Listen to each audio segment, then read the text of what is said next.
This is the 75th episode of the Effective Executive Podcast and YouTube channel.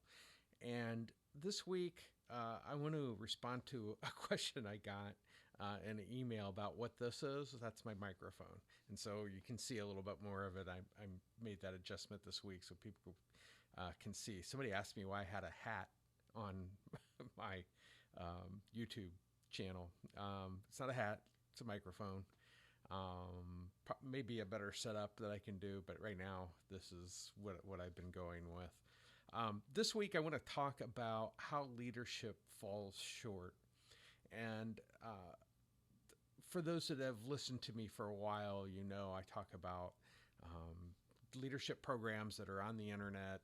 There's lots of them. Universities conduct them. Consultancies conduct leadership programs for organizations. And from my perspective, they all fall short. Because most of these programs are oriented towards kind of soft skills. They're, emotional, how you control your emotions, how you can inspire people, those types of things. And those I consider to be soft skills. Now, are they needed? Yep, absolutely. And I think you should work on developing your leadership skills. But then as I dig deeper into most of these programs, they're all about, targets. Developing targets for employees for them to hit and doing these types of things. And they're both monetary targets and volume targets with quotas and things of that sort.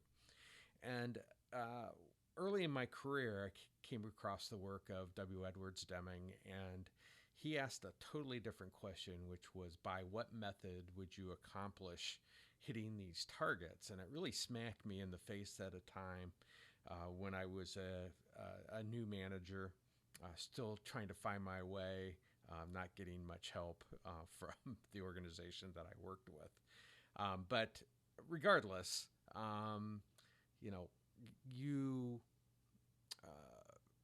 need to have a method to achieve your targets, and how useful are the targets, and those types of things come into question.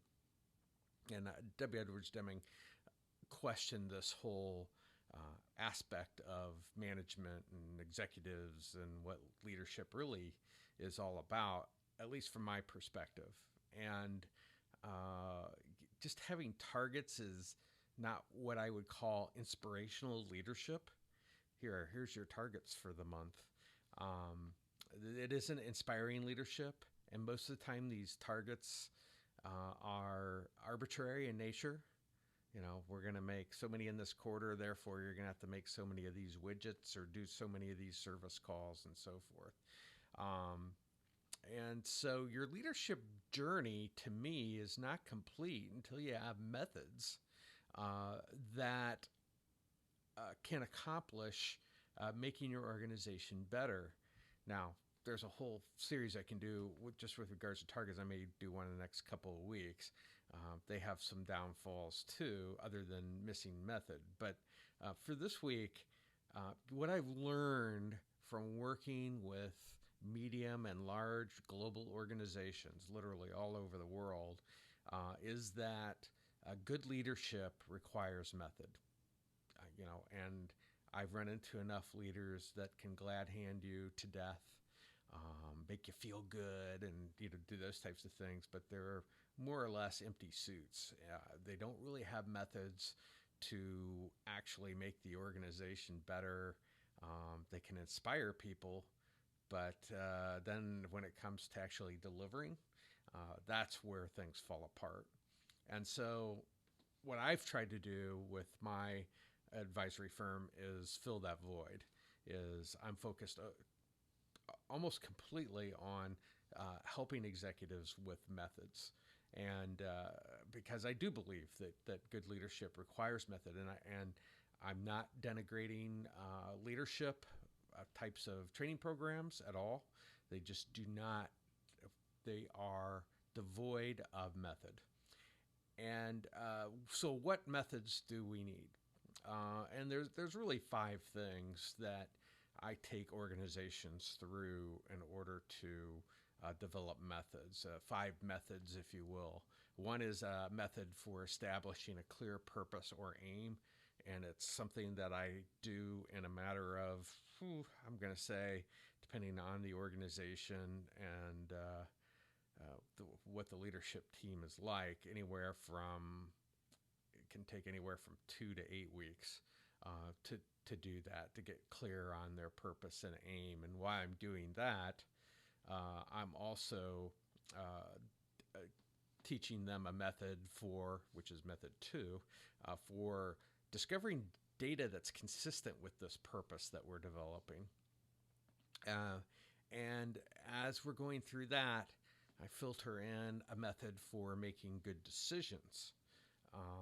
And so those are three things that I really start with executives in, and I'm going to say 2 to 8 weeks. 2 weeks is very unusual. It's usually going to take 4 to 6, I would say, based on my experience in working with different companies.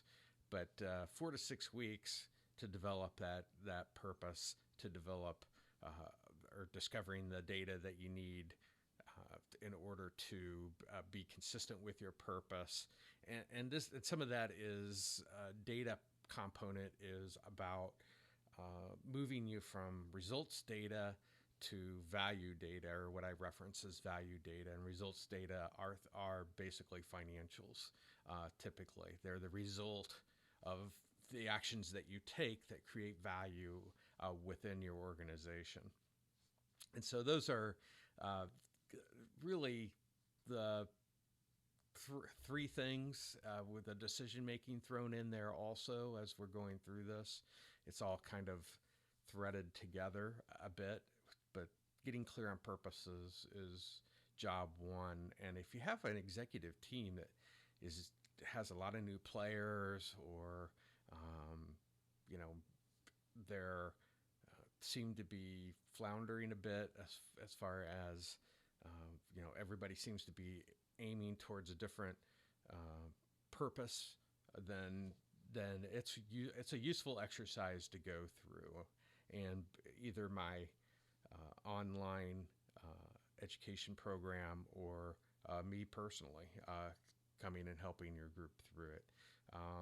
So those are the three things. There's two more things that once you've got your purpose or aim established within your organization, you've got the right data that you're looking at, you're beginning to make better decisions based off of a method, then you are in a position to start to develop methods for innovation of your product or service. And it's something that you have to be proactive in. Having a method to do that is really what I consider to be actually one of the more important things. In some organizations, I go in there, once we establish purpose, then we immediately go to innovation, just because it's something that particular organization needs now. And then, once you've got that, then you can go into developing an organizational structure that's consistent with your purpose and aim, that allows customers to get value from your organization. And so those are really the five methods that are complete being a good leader. So just to go through them real briefly again, it's a method for establishing an aim, a method for discovering data that's consistent with that purpose or aim, developing a method for making good decisions, a method for innovation, and a method for constructing an organizational structure that's consistent with your purpose and aim. And when you get that, you've got methods that you can take almost to any type of organization, and they'll serve you well in not just being a good leader, but being able to create value for an organization very quickly. And the same with a leadership team, getting everybody on the same page with regards to what their purpose is, what data, um, having innovation methods, making good decisions, and how to do those types of things, and then developing that structure. Everybody seems to start with structure, and I don't. That's the last thing that I will mess with because there has to be a certain thinking that you need to develop before you uncover what type of organizational structure is consistent with that purpose and those data. So that's what I wanted to cover this week, and I will catch you next week.